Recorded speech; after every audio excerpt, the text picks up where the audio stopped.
and welcome to Hope at Home, Children's Grief Connections weekly interview. And we have today with us Reagan Quinn. And Reagan, I'm wondering if you could tell folks a little bit about yourself. Absolutely. I am a licensed professional clinical counselor with Woodland Centers in our school-linked mental health program. I'm also a national certified trauma-focused therapist and a mom of a 9-year-old full-time. Well, that's a lot. I'm sure that keeps you very busy. Yes, very much so. Yeah. And I'm wondering if you could talk a little bit about how your work situation has changed during the past while since we've been in quarantine. Yeah, there's, with the mental health field and, medical fields in general, a lot of changes. With the mental health, we've had to go from seeing kiddos face to face to doing teletherapy and switching that very quickly and rapidly, which is quite an adjustment for kids when they're used to seeing people face to face. It's an adjustment for families to be able to balance and find the time, the devices for that type of service. I'm going to interrupt you right there because I'm just curious about this teletherapy thing. How does that work? So a child would just be on a device. We can, whether it be a phone, a tablet, laptop, desktop computer, having that device. Therapists are on the other end with their device, and a lot of it's through Zoom right now. And the state has also allowed at times for us to use the phone if they don't have a device in order to continue to have that support and service. So would you say that that's a secure way of connecting with a therapist? I think it's the most secure way that we have at this time. And for the available options and the guidelines through the federal government have opened up a little bit in order to utilize those platforms. And how does it work for kids? And if you're seeing adults or parents as well, how does it work for them to connect with you this way? I think some enjoy it more. They, because they're more technologically savvy than, some of us. So they enjoy that, can teach us new things with like games we can play, different ways we can interact and still do coping and calming strategies. I think parents appreciate it because there's that additional support and resource. It's also still very helpful because they're not having to drive or transport during this time. So I think that's helpful. I do think some find it challenging because especially if they're having symptoms of depression and isolation already, even though it is a connection, it's still not as personal and, allowing that more face-to-face contact can be difficult for some. So what would you say to someone, to a parent who's experiencing trouble with their kids at home and thinking about teletherapy?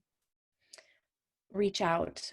There's openings. I know a lot of organizations are really working on streamlining so that people can get the services they need. Another way of getting into some of those services is through the school as well, contacting, guidance counselors or the administration for referrals or support, but really just reaching out and making that contact. Could you say something about the kinds of signs that you would see in a child where you would encourage someone to reach out? I think for right now that some of it is if you notice a big difference, a child that maybe adapts really well to change or doesn't have the reactions that they're now having. I think we're going to see a lot more tearful responses in kiddos, temper tantrums, anger, frustration. They probably don't regulate as well as adults do. And for some of us adults, I know I have moments, and they're not my proudest moments because it can all be overwhelming. And so I think noticing the changes in the kids, and if there's significant ones or concerning ones, to reach out and ask for help. Well, in the contact that you have with kids now, are there things that they seem to be appreciating about this current situation? For some that, haven't always connected in the school environment, they're really enjoying some of that distance. For some that are more anxious in the big crowds, struggle with peer connections, it's actually been a benefit for some of those. They're still able to see them, through Google Classroom or other types of methods. But for some, it's actually decreased some anxiety and worry. Mhm. Um, and for others, it increases it, because if they're not have that self-motivation or ability to manage time as well, it can increase the stress. So it really kind of goes both ways depending on the student themselves. And you talked a little bit before about how your work you can connect with parents as well and help them in their self-regulation. What are some of the things that you're experiencing with parents and their relationships with their kids? The main thing that I'm noticing is just that not having as much space and time for themselves. Mhm. And, just like kids need their space and time to manage emotions and regroup, parents need that as well. And that's become, increasingly difficult, because parents now are really constantly on, whether it's working from home, having to help with the distance learning, having to, be the cook, the resource director, the, recreation, ed teacher. It's really a lot, and really having to switch gears and hats so often that it can be overwhelming. Yeah. So we on this series, we recently had a counselor who talked about crisis learning, used that term as a way of referring to the way kids are learning right now. Is that a familiar term to you as well? It's definitely a newer term, but I think it really fits the current trend and what's happening, mainly because, yes, it's school at home, but it's not homeschooling, because that, is a whole different entity and something really parents and students choose and say, this is what we want. I think too, when it comes to distance learning, that is the concept, but crisis learning really names it better at this point, mainly because if the the students that are working and learning from home right now have experienced major change. Families, everybody has. And for some kids, it was, you left school and guess what? You don't get to go back. You're picking your stuff up in plastic bags or paper bags, and not a lot of closure for that. I think too, with seniors not being able to have their graduation and that closure, it's a lot of um, feelings that can come about with that. And so really everybody's experienced right now a trauma. And so we have to, what they say, name it to tame it. So if we call it crisis learning, and the parent says, okay, it's crisis learning today, not homeschooling, then I know for myself, it's okay, I'm going to do the best that I can. And we're going to do what we need to. And we're going to be able to say, you know, we did the best we could today and we're going to be done. Let's go outside and do something fun. Because with a child in crisis, their brain isn't going to be able to focus and participate how they normally would in a school setting. So I think if we name it appropriately, then I know as a parent, this isn't what I signed up for, but it's what we're going to be able to do and make the best of it. How do you think parents can help children get a sense of closure? If we don't have some of that closure, sometimes some answers, that solid transition from one stage to the next, it's really difficult to process it and be able to um, move forward. I think it would be really important for parents, to have some type of recognition, celebration, for us as parents to be able to celebrate and show a transition and help provide some of that closure. So you would suggest that for the end of the school year, that maybe you have something that marks the end of that school year. Yes, and a nice transition into then summer, Right, and we can now say school is done, and let's have a good summer. right, right.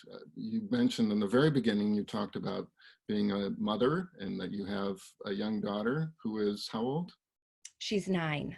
9. Okay. And how are you managing that connection between work and being a mother and managing her schooling? I What, wish I could say phenomenally that I'm doing it perfectly, but I am not. I think it really depends on the day. mm, And I know that it's hard again to switch those hats from, okay, I'm working at home right now and I'm really focused on what I need to focus on. And then when, she's needing help or has a question, having to switch to that. And so I think I know in my experience, I'm finding I work harder when I'm at home because it's almost more exhausting of being able to switch back and forth.